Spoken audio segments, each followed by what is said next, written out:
সংস্কার যুক্তি, দেশপ্রেম, মানবিক মূল্যবোধ, দৃঢ়তা দিয়ে তিনি তার দেশকে ভালোবেসেছেন। জান দেব কিন্তু চুলাই দেব না, এই স্লোগান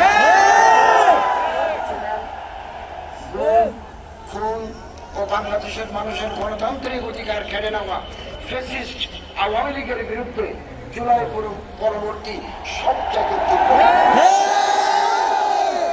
নতুন বাংলাদেশের সাংস্কৃতিক ন্যারেটিভ নির্মাণে শরীক হওয়ার জন্য প্রতিষ্ঠা করেছিলেন ইনকিলাব কালচারাল সেন্টার।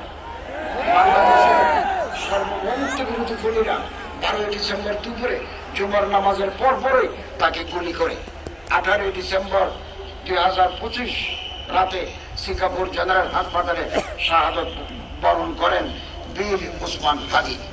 ওরা ওসমান হাদিকে বিচ্ছিন্ন করতে চেয়েছিল, আর ওসমান হাদি হয়ে উঠলেন আমাদের সবচেয়ে বড় প্রতীক, স্বাধীনতা। ওনার ভাগ করুন এবং